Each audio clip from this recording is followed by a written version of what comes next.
સુરત જિલ્લાના પલસાણા તાલુકાના કણાવ ગામે ખેતી કરતા મયુર ભક્ત જ્યારે પોતાના ખેતરે ગયા તેમણે અજાણ્યા ઈસમોને ખેતરમાં જોઈ પૂછપરછ કરતા તેઓએ પોતે ટુરિસ્ટ હોવાની જૂઠી માહિતી આપી હતી। પછી ફેરવી તોડીને ઉકાઈ માટે પાણીનું સર્વે કરવાનું જુઠ્ઠાણું ચલાવ્યું હતું।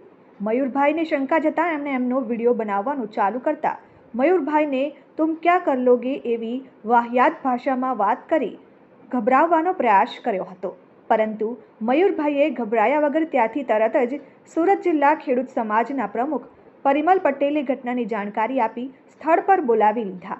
આથી એ ઈસમો ત્યાંથી ભાગવા માંડ્યા હતા, પરંતુ મયુરભાઈએ હિંમતભેર એમને ત્યાં જ અટકાવી રાખ્યા। પરિમલ પટેલે તાત્કાલિક સ્થળ પર પહોંચી એમના ઓળખપત્રો માંગતા ઈસમો ભોંઠા પડી ગયા હતા।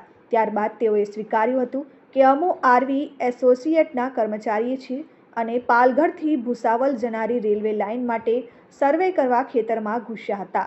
અગત્યની વાત એ છે કે મયુરભાઈના આ જ ખેતરમાં પાવર ગ્રીડની વીજ ટ્રાન્સમિશનની લાઇન અને મહાકાય થાંભલો પણ આવે છે। દક્ષિણ ગુજરાતની ફળદ્રુપ જમીનનું નિકંદન નીકળી જાય એક પ્રકારે કામો ચાલી રહ્યા છે, ત્યારે સુરત જિલ્લામાં જાણે કે કાયદો વ્યવસ્થા મરી પરવારી હોય એમ આ બધી એજન્સીઓને કાયદાનો કોઈ ડર જ ન રહ્યો હોય તેમ કોઈ પણ જાતનું કાયદાનું પાલન કર્યા વિના ઈચ્છા થાય એ પ્રમાણે ખેતરોમાં ઘૂસી રહ્યા છે। પછી એ પાવર ગ્રીડ હોય કે સ્ટરલાઇટ હોય કે પછી આરવી એસોસિએટ હોય, પ્રશ્ન એ છે કે શા માટે આટલું બધું જૂઠાણું ચલાવીને આ બધા કામો કરવામાં આવે છે?